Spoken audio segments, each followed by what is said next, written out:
বিশ্বব্যাপী শুল্ক বাণিজ্য যুদ্ধের মাঝে বাংলাদেশকে নিয়ে একটা বৈঠক হয়েছে ওয়াশিংটনে। এটা খুব ভালো। বাংলাদেশকে যে মার্কিন যুক্তরাষ্ট্র গুরুত্ব দিচ্ছে, এটা নিঃসন্দেহে একটা সুখবর।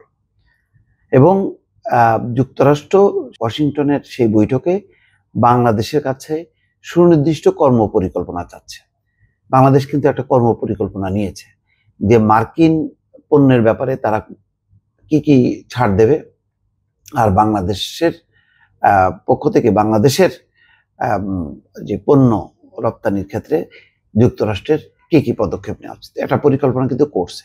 তো এটা ভালো যে এখন যুক্তরাষ্ট্র পরিকল্পনা চাচ্ছে, তার মানে যে 37% শুল্ক ধার্য করছে সেটা যে কমবে এবং বাংলাদেশ যে ক্ষতিগ্রস্ত হবে না, সে ব্যাপারে যুক্তরাষ্ট্র যথেষ্ট কনসার্ন বলেই তারা পরিকল্পনা চাচ্ছে। এবং তারা বলতেছে যে যেখানে শ্রম পরিস্থিতি, শ্রম আইন, মেধাস্বত্ব আইনের পরিবর্তনের স্বার্থে প্রয়োজনীয় পদক্ষেপের উল্লেখ থাকা জরুরি, যে পরিকল্পনাটা করা হবে। ওয়াশিংটনে স্থানীয় সময় বুধবার সকালে অন্তর্বর্তী সরকারের প্রধান উপদেষ্টার আন্তর্জাতিক বিষয় সংক্রান্ত বিশেষ দূত লুৎফে সিদ্দিকীর সঙ্গে যুক্তরাষ্ট্রের সহকারী বাণিজ্য প্রতিনিধি ব্রেন্ডন লিঞ্চের আলোচনায় এসব বিষয় উঠে এসছে।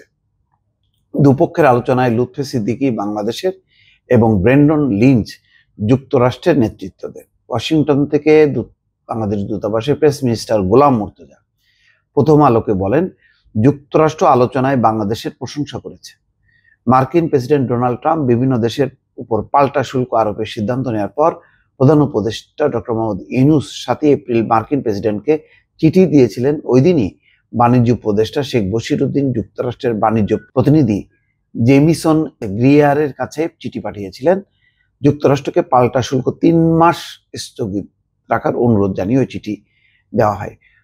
পরে ডোনাল্ড ট্রাম্প পাল্টা শুল্ক 90 দিনের জন্য স্থগিত করেন। এটা একটা বিরাট ঘটনা ছিল যে 3 মাস মানে 90 দিনের জন্য স্থগিত রাখার অনুরোধ করছিল ডক্টর মোহাম্মদ ইউনূস চিঠি দিয়ে। আর পরের দিনই দেখা গেল ডোনাল্ড ট্রাম্প 90 দিনের জন্য সেই শুল্ক, পাল্টা শুল্ক বাংলাদেশ সহ সারা বিশ্বের জন্য, শুধু চীনকে বাদে, সেটা স্থগিত করলো। চিঠি পাঠানোর অল্প দিনের মধ্যে ওয়াশিংটনে প্রতিনিধি পাঠিয়ে বাংলাদেশ বিষয়টি আলোচনার মাধ্যমে সমাধানে নিজেদের উদ্যোগের প্রতিফলন ঘটিয়েছে। কূটনৈতিক সূত্র বলছে, বাংলাদেশের পক্ষ থেকে আলোচনায় বাণিজ্য ঘাটতি কমাতে আরো বেশি তুলা আমদানির পাশাপাশি সয়াবিন এবং এলএনজি আমদানির কথা বলা হয়। তাহলে ঘাটতি কমে যাবে তুলা এবং যদি সয়াবিন এবং এলএনজি আমদানি করা হয়।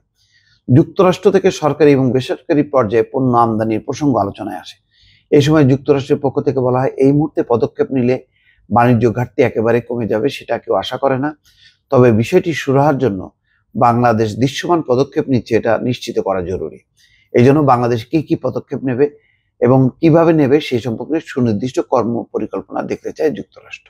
ওয়াশিংটনের সূত্র বলছে, যুক্তরাষ্ট্র থেকে আমদানি করা পণ্যের শুল্ক কমানো, আমদানি করা পণ্যের বিষয়ে পরিকল্পনার পাশাপাশি শ্রমিকদের অধিকার সুরক্ষা, তাদের কাজের পরিবেশ উন্নতি সহ শ্রম পরিস্থিতি, শ্রম আইন, মেধাস্বত্ব আইনের প্রয়োজনীয় পরিবর্তনের বিষয়গুলো কর্ম পরিকল্পনায় রাখার পরামর্শ দিয়েছে যুক্তরাষ্ট্র।